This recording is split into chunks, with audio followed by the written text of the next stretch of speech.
CSZ D&I Talks features the use of adult language and discussion of serious topics that may be new for certain viewers. Please be advised. All right, hello everyone, and welcome back to another Comedy Sports Chicago's D&I Talks with your host, myself, me, Luis Cortez. I am a long-time comedy sports player, both here in Chicago and in Los Angeles, and I now serve as our Director of Diversity and Inclusion here in Chicago. Now, we started this show a few months back to introduce everyone to our ensemble members, not just that, but also their experiences within the improv community, specifically here at Comedy Sports, and also just to hear a lot of their backstory as to who they are and, hear a little bit more beyond what you see on stage. I want to make these conversations a lot more normal so that when they do happen, when something happens on stage or when something happens in life, it doesn't just kind of shut the room down because no one really knows what to do. These are things that we should all be comfortable talking about and approaching in a respectful way, and hopefully this is just one step closer to doing that. Now today we have a very special presentation. As you can see, I am joined by several members of our Comedy Sports family today, and today we're actually going to be talking about the Jewish American community within the improv world and their experiences, and also not just specifically the improv world, but more specifically the comedy sports world. And so I've invited a few of the Jewish American members of our ensemble to sit here with me. A few others also volunteered their time, but they weren't able to make it today, and so maybe hopefully in a few weeks we can do another one of these. But for now, let me introduce everyone to the members that are here for today. Let me start with Samantha Myers, who is a member of our rec league. She's part of the team Channel Surfers, which is the team that I currently coach. We also are joined by Megan Morris, who is also a member of Channel Surfers. Michelle Cohen is also part of our rec league, but she is part of 8-7 Central, and that's coached by Vinny. And then we have two members of our main ensemble, Meg Grinwald and Richard Kalis. I said it right the first time and you corrected me the last time, and I still messed it up. So good. Thank you all so much for being here. I really appreciate you taking the time. I think this is a conversation that needs to be had, and for some reason we don't tend to have this specific conversation very often in regards to the Jewish American experience. So thank you all so much for being here. Let me just go ahead and let's go just one at a time. Let's say Sam, when did you come into the comedy sports world? I moved to Chicago about 4 years ago. Yeah, about 4 years ago, because that's when I started taking classes at Comedy Sports. Okay, so about 4 years ago is when you kind of came into the theater and started making yourself known.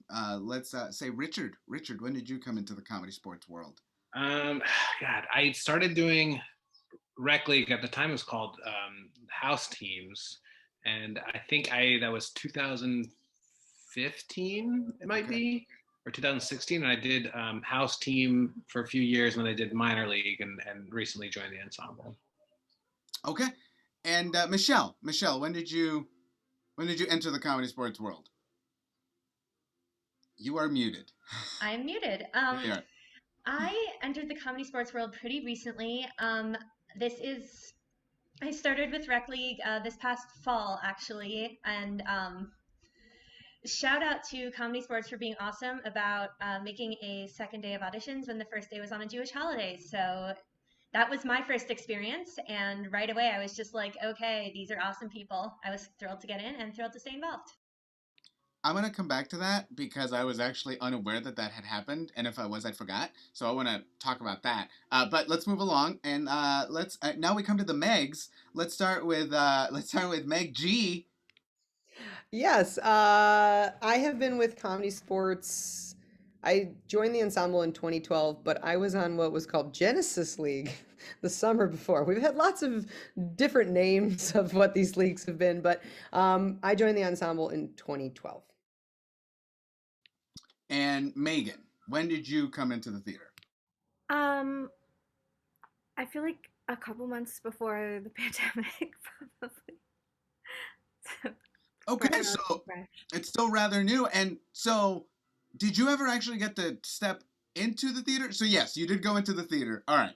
I just wanted to make sure, like, oh, wow. Because I know, we have currently virtual Rec League players who have never physically been to the space, which currently does not exist, but now they'll get to come into the new space. So, yeah, let's start. Why don't we go ahead and start with the story that you were just telling, Michelle. Tell me a little bit about that experience, because I actually I remember them being moved, but I don't remember that. So let me just step back and let's hear from you. Okay, yeah. Well, when I wanted to audition for Rec League, I think it was the first round of virtual auditions, and it was going to be held on Rosh Hashanah, which is a very important Jewish holiday. A lot of people go to synagogue. It's one of the most important days on the Jewish calendar. And I really wanted to audition, but I also didn't feel comfortable auditioning like on a holiday. So I reached out. I know that at least one other person who was auditioning with me reached out, and we got an email back really fast that there was going to be a second day of auditions that would be on a not holiday, so we could participate, and then we were both able to audition then. Do you remember who the other person was? I only asked because I wonder if she got in. She did not. Okay. That would have been a better story, so. Sorry. I tried. Meg, I think you were going to say something? Well, I was going to say, I can speak to a older experience of when I joined in 2012. It was a very different environment. But it was new player weekend or new player introduction night, and it fell on a Jewish holiday. And I didn't get to do the whole evening. So I missed out on a lot of that, like, first rehearsal as a team member kind of thing because it was a Jewish holiday. And I don't know. Yeah, I'm glad that you've had that experience, Michelle, that like that there was consideration, because I think that is something that is very, there are a lot of Jewish holidays, obviously, right? There's a lot to observe. We're not going to observe them secularly, all of them, but there's enough that are important enough that like we should, as a general community, be thoughtful that we shouldn't be having auditions and shows and things on the things that affect a lot of people that are in this community. So, yeah, so I'm glad to see that there's been progress and awareness on that. Did you mention it to them that it was a Jewish holiday? Yeah, and I said I'll have to miss rehearsal because it's a Jewish holiday, and they're like, "Oh, okay." So that's just it is, you know. So they just kind of acknowledged it, but didn't really feel the need to go any further past that. Yeah, but you're also used to that as school when you have to miss class. I mean, a lot of people, you can see everybody's like, you're the one or few kids in your class. If you don't go to a Jewish school or live in a Jewish area, you're the one kid that's like, I'm out of school for a couple days in September because it's a Jewish holiday. And then everyone's like, where were you? And you're like, doing my Jewish holiday stuff. Repenting for my sins. Doing this. Yeah. I can definitely, growing up, so in Miami, I know the school system there takes the major Jewish holidays off, but I did theater all throughout all throughout school. And a lot of the times, groups that I was a part of would take advantage of those days off for rehearsals and for like load-ins to build sets, things like that, because they weren't Jewish and they didn't realize, oh, this is a day for some where they can't do these things. And so I missed a lot of rehearsals and a lot of like work throughout school because I was in a temple praying. So I definitely understand that frustration of missing things because things are scheduled on Jewish holidays. So then this is not just specific to like the theater. This is just something that's always been a regular part of your lives in one way or another. People acknowledge that they're there, but not necessarily make any other sort of arrangements or anything past, okay. Like, it's excused as a school absence. Like, that's not it's not like you don't have perfect attendance anymore. It's just, it's not held at the same level as Christian holidays are in this world. Right. It's like Christmas is a national holiday. And I always use that as like, and maybe, I know Christmas is a little bit more than just a Christian holiday nowadays, but, it has its Christian roots. And, I don't have to ask for Christmas off, even though I don't want it off. I don't really care. But I do have to ask for like Passover off and Rosh Hashanah and Yom Kippur. And when those fall during the week, it's not like when school is in sessions, like I still have to catch up on that work. I still need to make up the work I miss. It's not like everyone's off. And it's one of those things like, yeah, you're off. Well, we're not gonna like, you're not gonna get penalized for it. But I come back and it's like, oh, I have so much work to catch up on, whatever it might be. I also feel wonder, like, oh, you go. Oh, you sure? Okay. I was gonna say I've actually wondered what that experience is like because all of my jobs so far have been within the Jewish world, so I do get the holidays off, which is why I was surprised to see there was an audition on Rosh Hashanah because I was so used to getting the days off automatically that I was just like, oh wait, the whole rest of the world isn't doing this. I need to get with the program. Yeah, I was gonna totally say, I feel like there is also this thing with Jewish holidays where it's like, at least with working, where it's like, well, how Jewish are you? Like, because there is a wide breadth of, is it a cultural identity? Is it a religious identity? I think, especially, well, I can't speak to other countries, but in America, I think there's a really wide breadth there. But at the same time, people don't ask for Christmas, like, oh, how Christian are you? I don't know. I've definitely seen language like, you can have this holiday off if it's a sincerely held religious belief. And it's like, what is this conversation we're going to have? I've been asked, oh, well, okay, are you Jewish or are you Jewish? And I'm like, I don't know what that means. I'm Jewish. That's my religion. Are you Christian? Are you Christian? Like, what? That's not. That's a what my question. friends used to call it in high school. My Jewish friends that were like Jewish, like I'm Jewish, but like we're not like religiously Jewish, so they'd call it like I'm Jewish. I'm Jewish. Yeah. There's Jews Yeah. that call themselves Jewish as well. Yeah, but let me say it. Don't ask me. Yeah.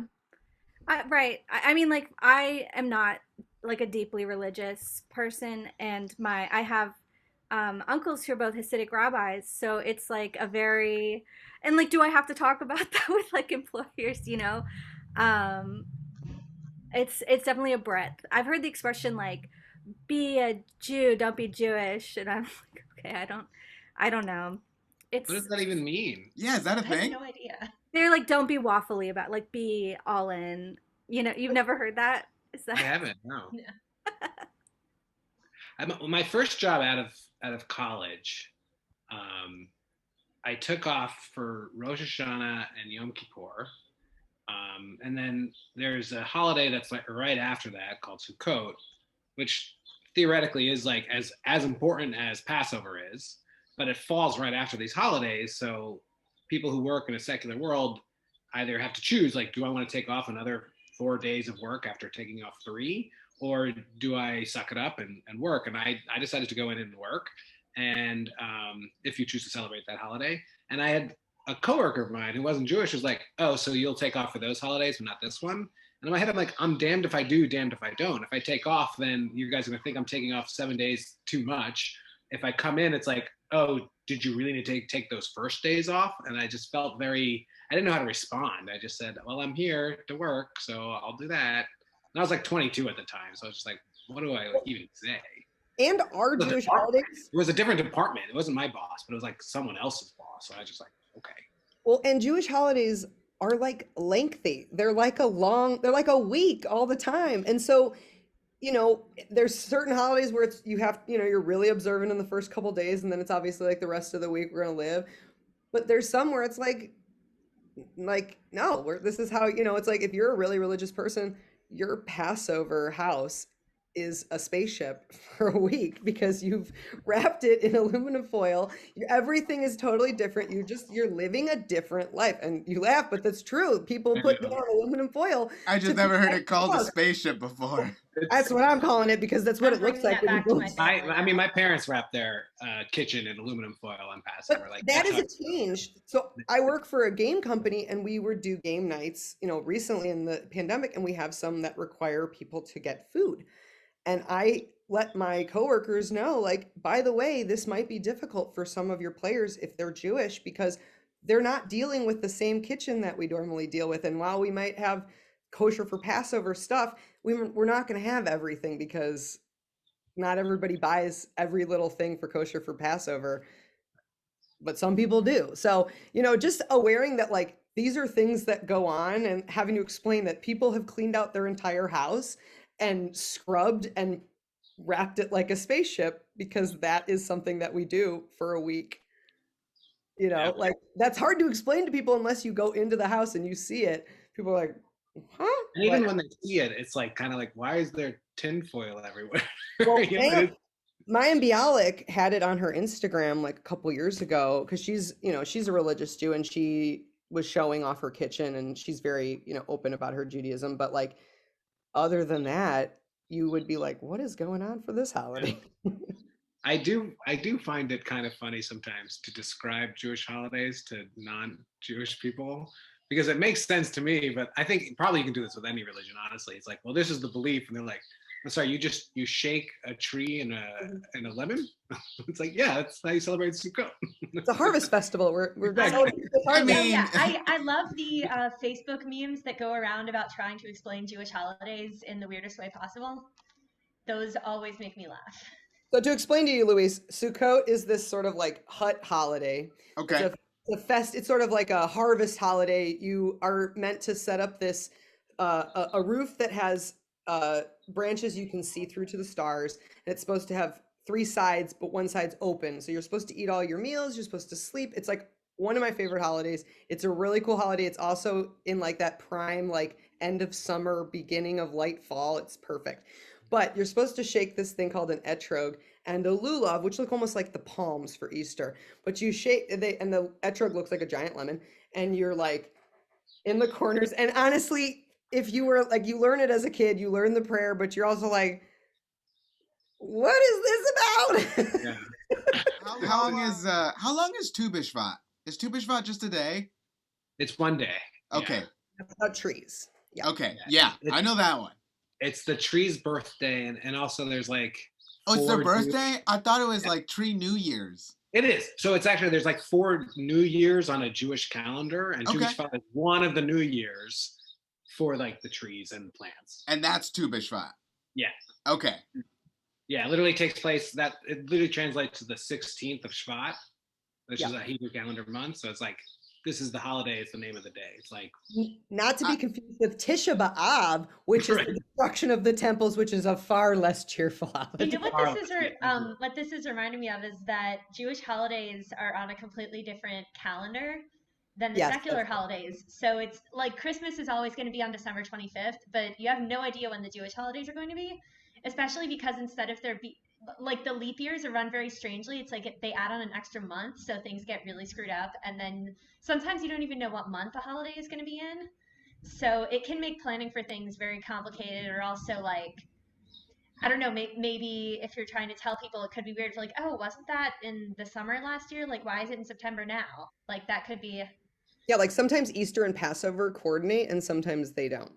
yeah. Or You remember Hanukkah. when Hanukkah was on Thanksgiving? Because I do.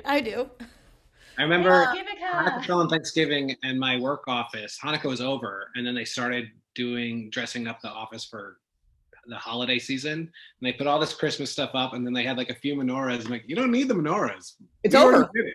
Yeah. It's done. Thanks for trying to include me, but you should put them up earlier. Yeah, exactly.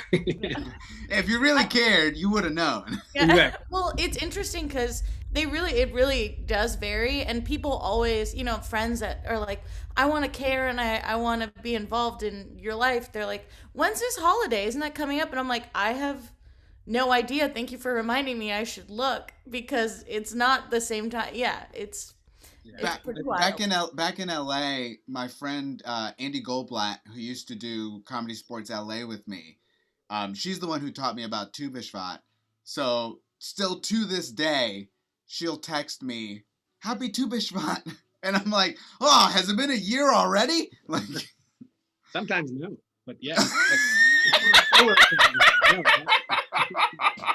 Well, just so you know, the way that a lot of places celebrate Tu B'Shvat is like basically kids at synagogue will get like a little certificate that's like, I planted a tree. And then they're like, I figured it was like they probably plant trees on it, but just that answer, has it been a year already? Sometimes no. You're so right. There's an old Jewish joke that's like, Jewish holidays are never on time. They're either early or they're late. I mean, I think we've all learned in the last year that time is imaginary anyways, so it's fine. So let me, aside from like auditions, like Michelle described, all these things, these like little moments that have happened, like how have they presented themselves to you, like within improv? So as Michelle described, we had an audition on a holiday, but what other things have come up for you in within the improv world specifically? I once had a teacher at a different building, so this is not comedy sports. And he's like, try to play close to something you know. And this was around Passover, Easter time. And the suggestion that the teacher gave us was a holiday. And it was like my turn to initiate. So I initiated talking about Passover because I know about Passover. And my note from this teacher was like, it's hard for a lot of the people in the class to connect because they don't necessarily share that background. And while that may be true, I'm always asked to speak about Christmas and Easter. And like I've played Santa in an improv thing, and I've been told that's not offensive, and I hope it's not, because I would do it again if it's okay. Well, he's not real. Right. So like so I think you're okay. Yeah. I mean, the mythical figure, obviously Saint Nicholas was a real person, but Sure. The mythical figure of Santa Claus, not a guy, so I think you're okay. Okay, good.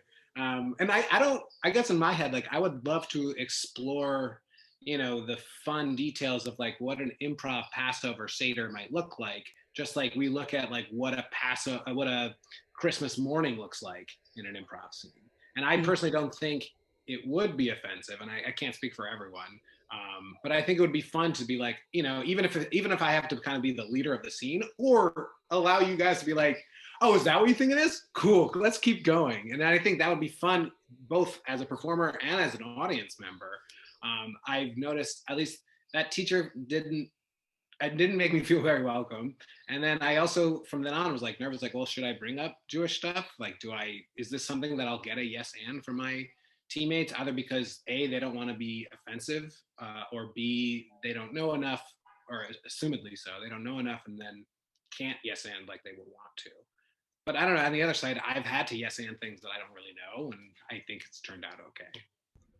I would think it's also a similar element to like fantasy. Like I know that with 8/7 Central, and we've been practicing, we do a whole lot of like making up our own worlds. We make up our own like aliens, and we make up all kinds of things, and you never really know what you're going to get when you enter a fantasy scene. So I sort of see it like that. Like if you don't know a particular thing, that you can just sort of go along with it and try to interpret it nicely. Although I can't say my team has ever done anything particularly religious in any way. So now I'm kind of curious to see what would happen if we did. Well, like when so I started this Bubby Hanukkah show, and like it was in need because the theater was looking for a holiday show. And every other holiday show had been like Christmas pageant or blah blah blah. And I was like, you know what? It was actually when Trump got elected, and I was like, you know what? I saw swastika in celebration of him getting elected, and I was like, you know what?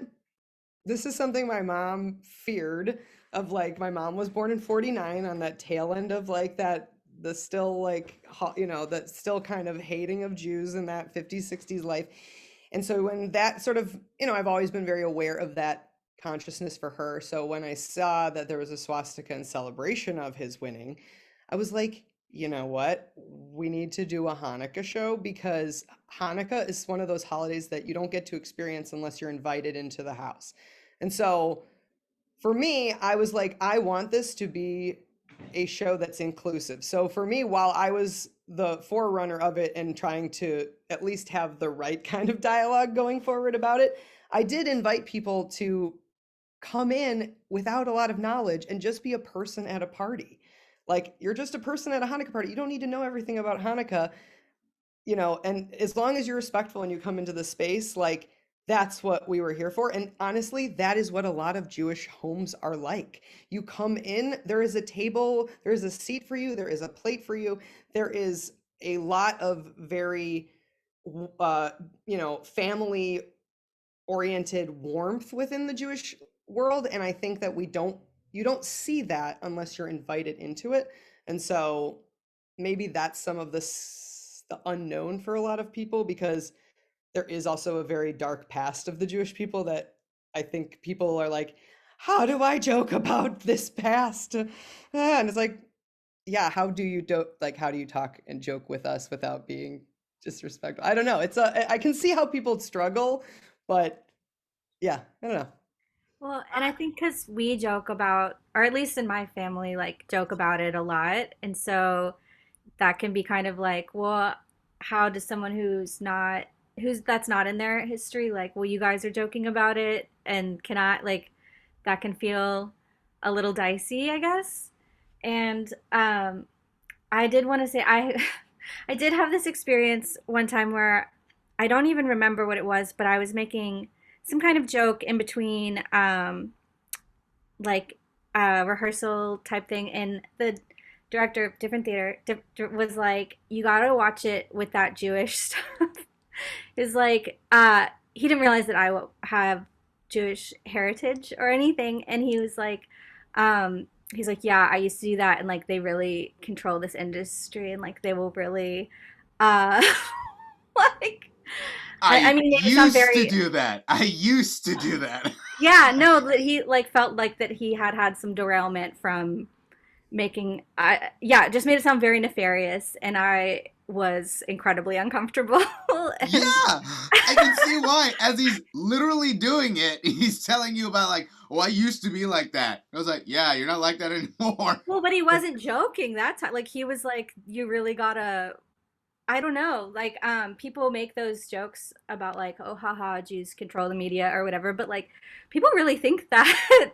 um and I joke about it too, but like it's sort of like Meg was saying, like it's like a dark joke, like, and but yeah, I don't know. It's surprising when um you're confronted by someone who ostensibly is like on your side, who like does sincerely hold that kind of belief. And honestly, even when they are joking, sometimes it is still a bummer. You're like, I know that was a joke you were making, but it feels bad. I don't know. And it is a hard line of like when it does or doesn't feel bad. Yeah, I had a pretty bad experience in an audition once. I was partnered up with someone I knew, and he knew I was Jewish, and I don't even know what the suggestion was, but he initiated the scene, and he was like, "Welcome to Auschwitz," and like started walking me, and I was like, "What are you doing?" Like I completely shut down because you don't do that. That classic setup. Classic setup. Welcome to the concentration camp. Come into the They're street. like, your relatives potentially actually were. Like, what a. My relatives Wow. were. Yeah. They were. Yeah, how do you yes and that? Like it's just I don't know what I did. I did get cast, he did not. But I wish that, like, my biggest wish was that the director at the time had gone, stop, stop. We're going to start over. This is inappropriate. And instead, he let it go on. And I was so uncomfortable. Well, I think, and maybe you all can relate this, that like it is an interesting position to be a Jew because it is an invisible identity. Like you aren't, unless you are an Orthodox Jew and you are living, physically very openly Jewish, most people are surprised. I'm a light-haired, blue-eyed girl and I'm Jewish. Like I remember growing up, I had Jewish stars that I had on necklaces. I didn't always feel comfortable wearing them. And I was not ashamed of being Jewish. I went to a Jewish summer camp every summer. I was very proud of being Jewish. But there was something about wearing a Jewish star that felt different than people openly wearing crosses like people do. And there's like, now I'm very proud and people know I'm Jewish and I'm very, speak up for the Jews and stuff. But I definitely, when I was younger, like, there is a fear of how people are going to joke with you or think that they can joke with you when they see that you're Jewish, or they're going to make assumptions. And so while I have had Jewish stars in my life, I have not worn them as much as I've wanted to over the years, because it's not that I'm ashamed, but it's an invisible thing that people just have a lot of feelings about that is different than somebody wearing a cross openly. I just I even feel like within the Jewish community there are shades of like it is invisible, like how Jewish are you? Like I have known people who are, very conservatively Jewish, and they're like, well, if your mother isn't Jewish, like you aren't Jewish, or if you didn't. I mean, I even know people who feel like if you don't visit Israel every year, like you're not Jewish. Like there, even within the Jewish community, are a lot of gradations of like, I think, like I was saying, for like, well, how Jewish are you? And can you say it if you don't check all these boxes? And it's all very invisible too. So yeah, it's a definitely like a. I mean, all identity stuff is complex, but it's complex, I think. Um, I feel like I've sort of had a weird mix of visibility and invisibility because of my last name. It is a my last name is Cohen. It's a very common Jewish last name. I feel like a lot of people just sort of look at the last name and assume that I'm Jewish. And, sometimes, I mean, I feel like a lot of what I get from that is like assuming that I know all the Jewish people, especially all the people named Cohen. And because I've always worked in the media, I get all of the Jews run the media jokes. And I don't like those jokes, especially because like that's my career that I got a degree for. But yeah, no, I'm not running the world. That's not how this works. It just feels kind of weird because people see that and they're like, oh, you're an obviously Jewish person with a Jewish last name who works in the media. That gives me a pass to say whatever I want. And that is just like industry standard for you. Like people just make those sort of comments once they've like put those three pieces together. Yeah, but once they have both pieces, I get that an awful lot. And So cavalierly. Yeah, like it's a joke, and then if I get offended at it, it's like, oh, are you like one of those snowflakes who gets offended at everything? It's like I don't get offended at everything, but that But I doesn't get mean I offended like at that. that. Yeah. Yeah, that doesn't mean I like that. It I is. It's. Oh my sorry. Go no, for I it, just. Yeah. Go for it, Richard. I have two things to say on top of Go for what's it. one is actually, Michelle, I used to work on TV shows. I used to be like production assistant in production. So one of my, again, actually same job, my first job out of college, worked on a late night show that did not do well. And a way to introduce ourselves, the icebreaker was like, who's Jewish, who's not Jewish? And it was very, again, the person who started it, I know the EP was Jewish or is Jewish. And I think it came from a place of joke, but it was like weird, like, okay, there's three Jewish people in here and I'm one of them. That's a weird way to start this in my first job. Additionally, and I kind of want to, I think Megan and Michelle are kind of touched on this, and Sam.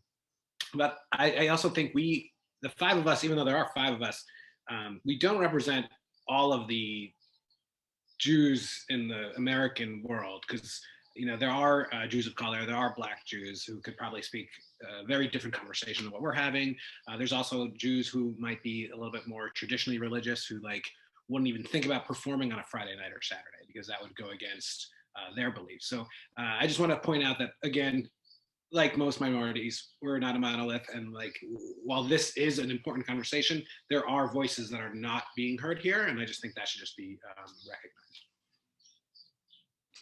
Definitely. And yeah, that was, I think, something that I've thought about as well, specifically to this experience where, because it has kind of two places in like a cultural a Jewishness, and then like a religious Jewishness, and then I'm sure it creates a lot of like intersectionality that we aren't even talking about, and then you bring in just the actual like someone's race to that, and it creates a whole other thing. So just hearing that, at least it kind of gives you an idea of how big this conversation really is, and bringing up more the question is why we don't have more of these conversations, at least within our own like improv performance community, where I mean we have, I mean, here at Comedy Sports we have our Hanukkah show, and yet this is not a conversation we've had before.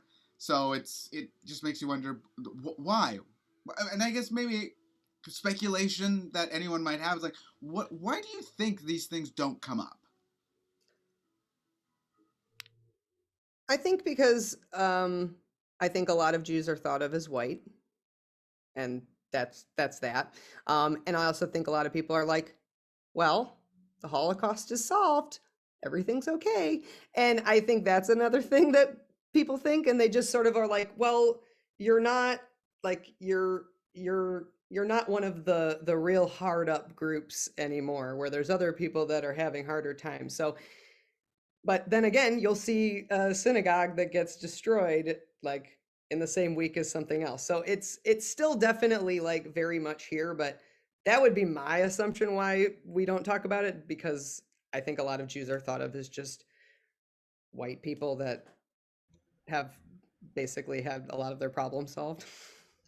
Here's something really interesting. Oh, sorry. And no problem. Go ahead. Just bouncing off of what Richard said and what Meg said. I'm half Cuban. My mom was born in Havana, and I went on a date 2 years ago. And I told this guy, I was like, yeah, I'm Cuban and Jewish. From Miami, it's pretty common. We call ourselves Jubin. Like, that's what I am. And he looks at me and he goes, "You're Cuban? You can't be Jewish." And I was like, "What?"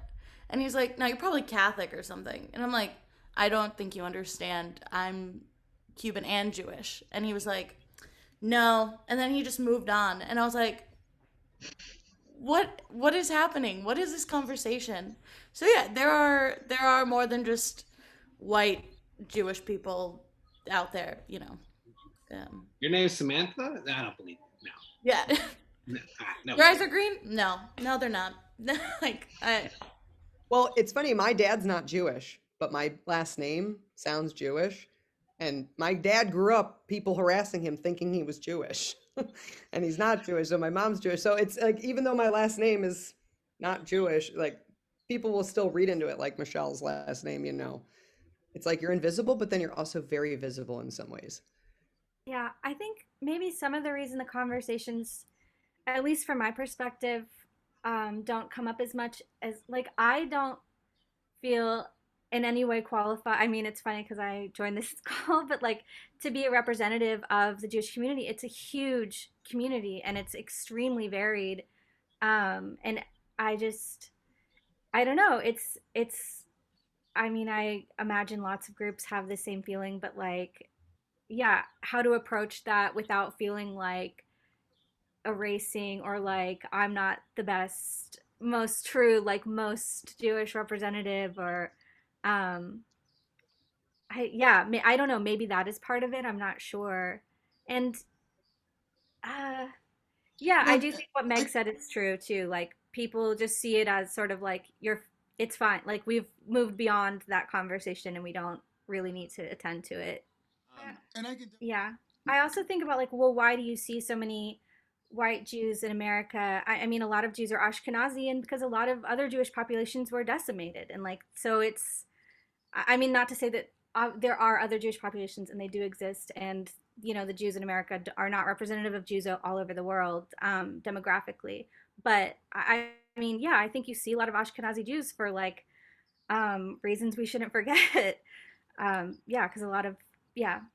Right, and obviously, please everyone know that I'm not here asking you to speak for the entire community, and more just your own experiences. So, I totally get that feeling, Megan. I've had that in the past as well, but I want to hear more personally how it's affected you and your own families and communities, and not necessarily speak for the whole Jewish world. But Richard, I think you were going to add something as well. Yeah, I think, at least living in a city, in a city like Chicago especially, I think most people know at least one Jew. Like, I don't get asked like, "Oh, where's your horn?" which I've heard other people have been asked. That happened to me when I was a little girl at summer camp. I'm not even kidding. Wow. I grew up in Georgia and went to a summer camp in a really rural area, and this kid thought that Jews were like not real. And then when I was like, "Oh, sure, we're real. We're in the Bible," and he was like, "Oh my God, do you have horns?" Wow. I told him to run his fingers through my hair and find the horns, and he didn't. And then he was like surprised about it, and then just kind of ran off. When I was in elementary school, another child looked at me and said, "You're Jewish? Oh no, have fun in hell." Oh yeah, that's always fun having people. You're children. Then we have I to had- explain we don't really have a hell, so Yeah, that's good luck. well, I went home crying. I went home crying to my dad, and I'm like, "Did you know we're all gonna burn?" And he was like, "No, no, no, no, no, no, no. We don't believe in hell. Tell them that, and it's fine. Everything's gonna be fine." I was like, I "Oh, okay." I had someone come up to me in college and they were like, I heard you're a Jew. I've never met a real Jew before. And I was like, I keep looking. I don't know. Like, I'm a figment. I don't like it was very. And you still haven't. Exactly. And on another side, I've also had guys that have a preference for Jewish women because they think they're going to be stacked in all the right places. I've heard people say, "Oh, a Jewish girl, or are you stacked like a Jewish girl?" And you're like, "What does that mean?" I have no Pervy idea what in that means. places. I was like, I don't. Okay, but I've heard that as a preference, so that's a thing too. I've heard that also, yeah. So then, like a Jewish fetishizing sort of thing. Oh, that's so interesting. I'm just curious as to what stacked like a Jewish girl might Means you have look boobs like. and you have butt.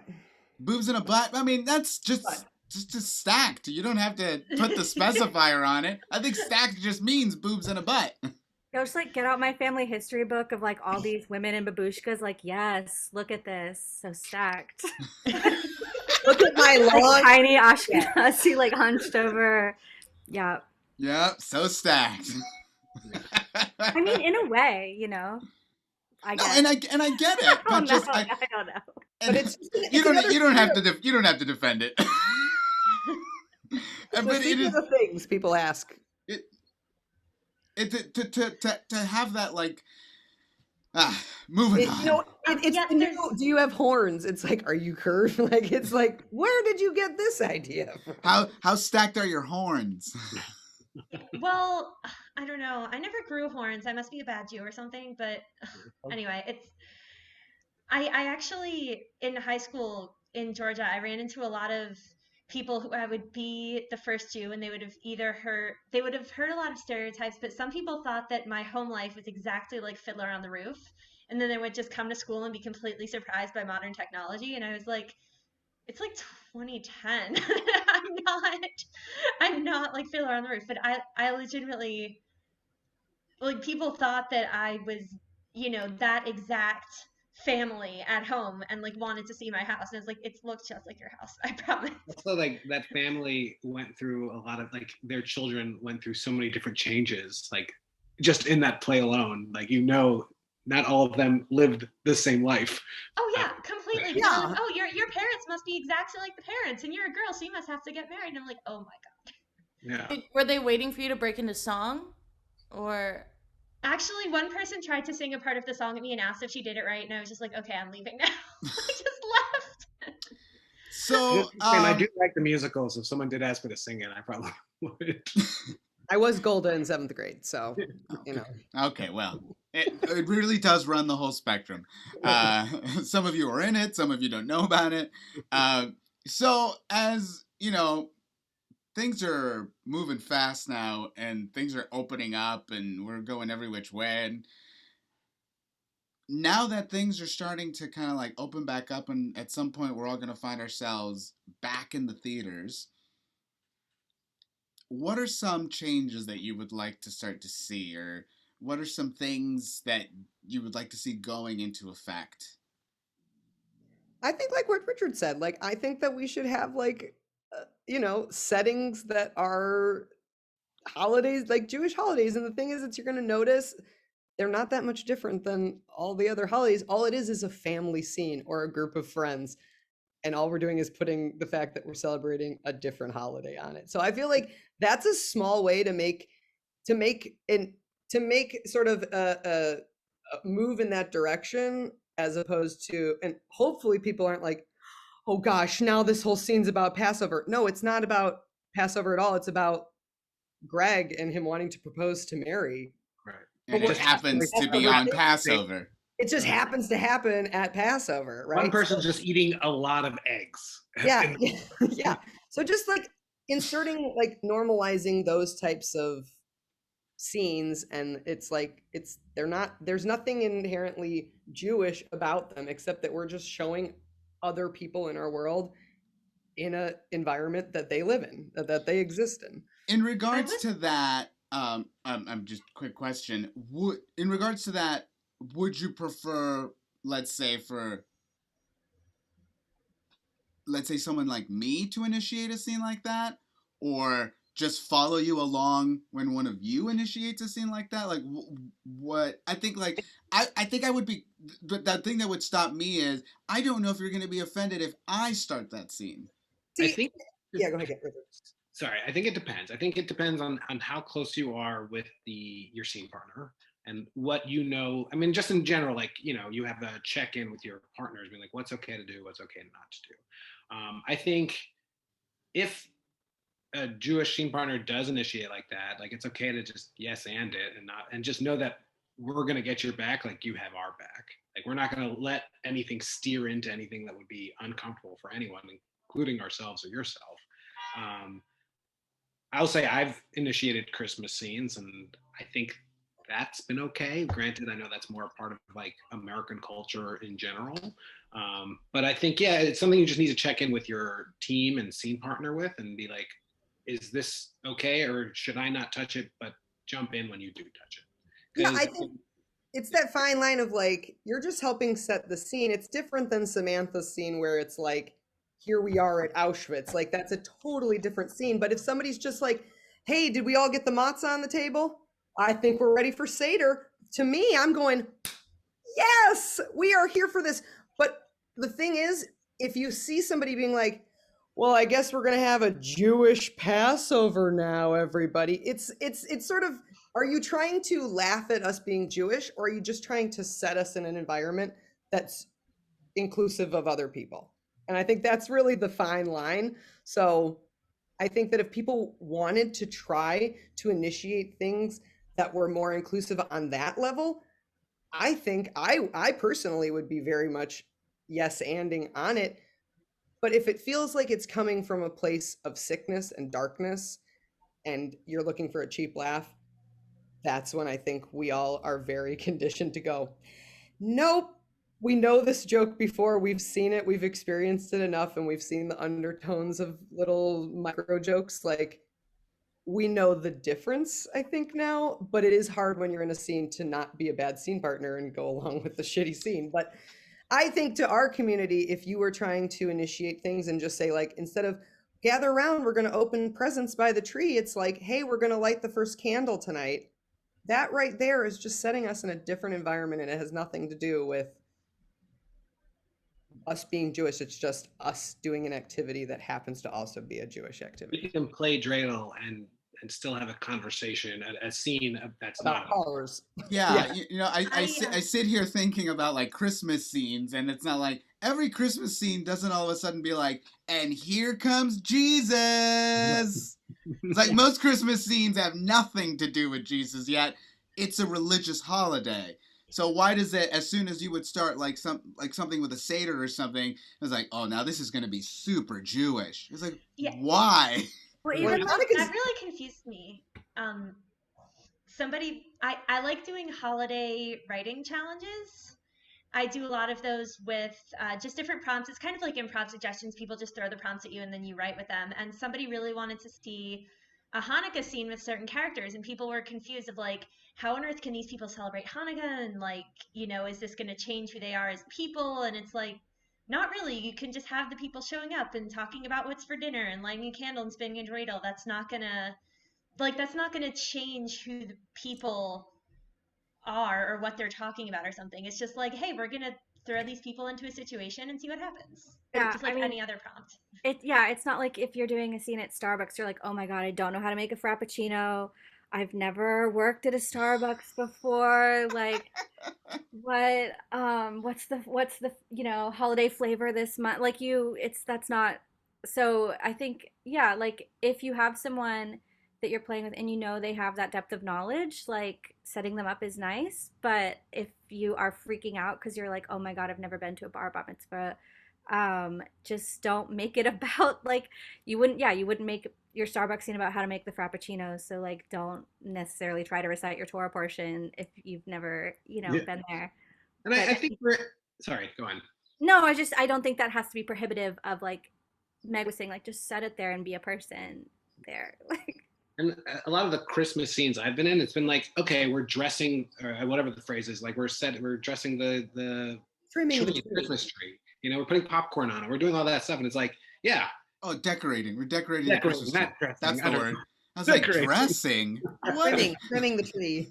Trimming the tree. It's like an activity that you're doing while you're having a more impactful scene, but the audience can be like, oh, I see what they're doing.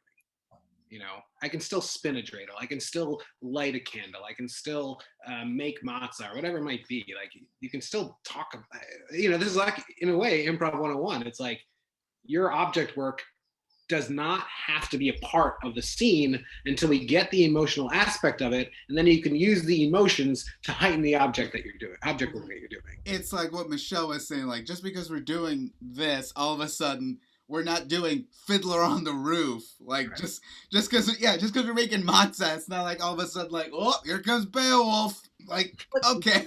Yeah. Well, and it's like Hanukkah is not like a super religious holiday. There's other religious holidays that, like, if you were to, it's like, yeah, there are things that you could definitely make fun of about, like Rosh Hashanah and Passover. I mean, like there was Kissing Jessica Stein, and there's like a scene where they're in temple and they're just like they're repenting. This is the thing you do to, like, you're breaking the shell of like all the bad things, and they're like gossiping. And it's like, that's a funny scene because it's like, this is exactly what Jews would do, sitting in temple while you're doing this, chatting. Like that to us is like a very familiar scene, but this is just a circumstance that they're in.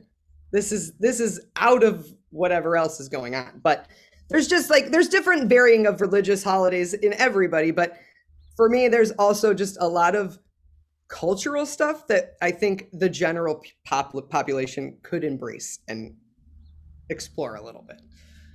Yeah, and it's funny, like, as a Catholic, I've seen that scene presented several times where people are in church and they're kneeling and they're praying, but it's whisper, whisper and gossip, gossip, and, and it's like, it's just, it's the same thing, and, and it's just like, just because I'm kneeling in church doesn't mean that all of a sudden I'm part of Opus Dei and I'm whipping myself. I'm like, we're just kneeling and I'm just waiting for this sermon to be over because I'm bored. Like, yeah, I get That's it. us. We do that too. Yeah, I bet. Oh, wait, you, me, same? No. I definitely did not once pull out one of my teeth as a child to get out of a sermon. I definitely did not do that. That's always the time you go to the bathroom when they're about to start the sermon. You're like, I'm gonna go to the I was so bored and the sermon went on for an hour, and one of my teeth was loose, and I just pulled it out, and I was like, look, blood. And then That's hardcore. You are hardcore. My mom tried to get mad at me, but I think she was laughing too hard. Like, come on, 2 more minutes. All right, go ahead, Megan. I was just gonna say, on the sort of other side of that, there have been opportunities with the Zoom Improv, like Sam and I got to do a scene where we were doing like a Bubby and Zadie advice column, and it was fun because like she does have a Bubby, I did have a Zadie, like we do know that stuff, and so I guess kind of the flip side of what we were talking about, doing things where that's just the setting. It was also really nice to do something where like, oh, we do have this shared experience, and like we can really make that recognizable to each other. I don't know how that works like in the IRL space, but it was just an experience that was really nice. It's the ability to present something that you normally don't get to present without any quantifiers or explanation. It's just saying the word and having it understood immediately. We so rarely get to have those sort of experiences in regards to something like this. So tell you what, y'all, believe it or not, it's been about 45, 50 minutes at this point.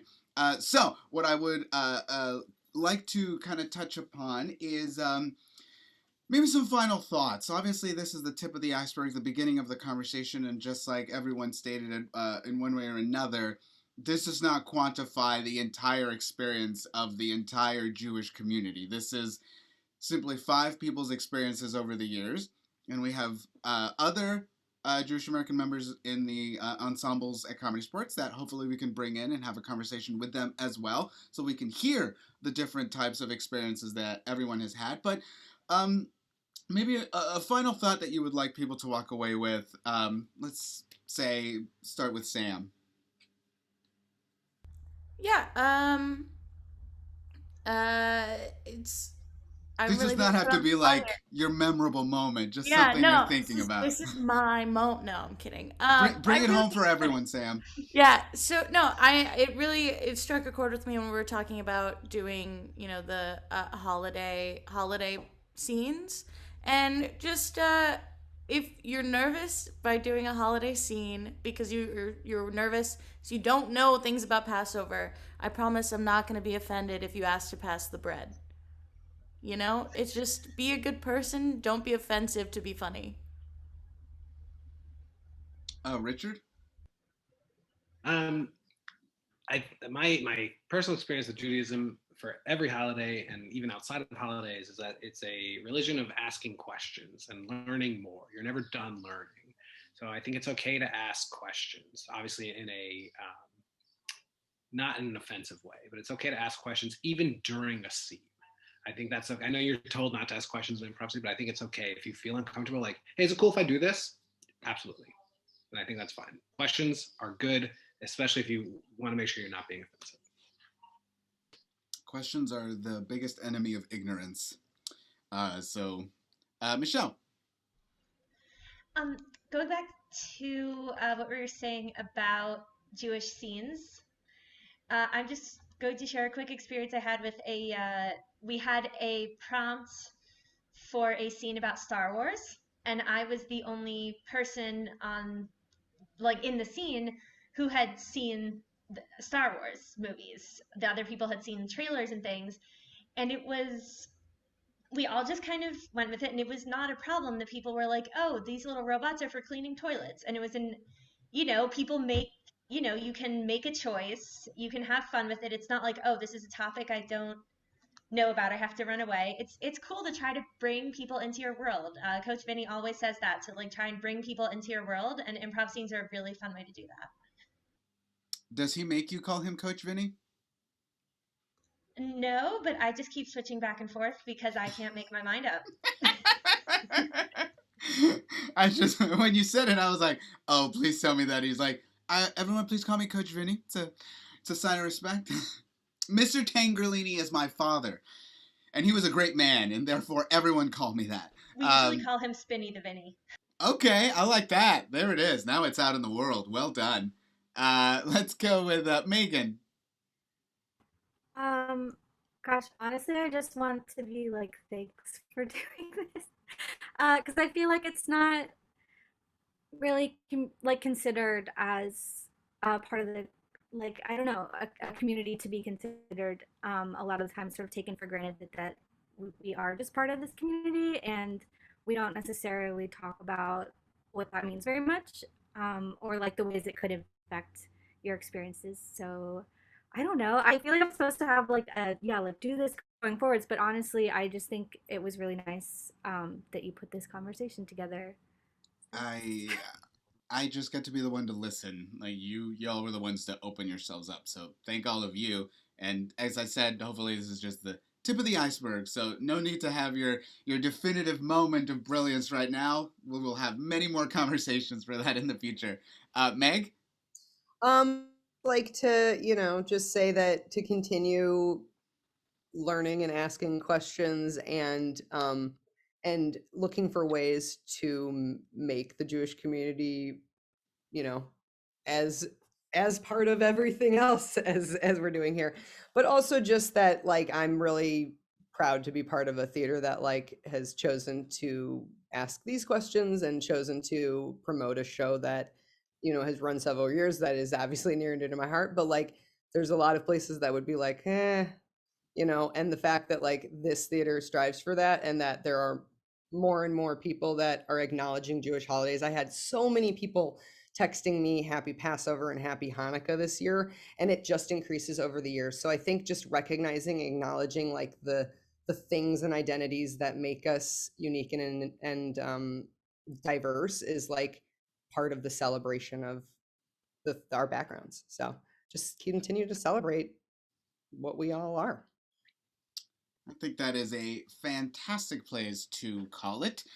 Thank you all so much, every single one of you. I know this is a conversation that maybe has been a long time coming, but hopefully we can start doing a lot more of these with many other members of our communities, especially within comedy sports. I know I had several other people reach out whose schedules just didn't allow them to be here today, but I will reach back out and we will do more of these. For everyone out there, thank you so much for watching and listening and learning. And as everyone was saying, don't stop asking questions. Keep going out there, educating yourself, learning more. It's only going to make you a much more open-minded person as you are trying to learn more about all the people within your own circles and outside of those as well.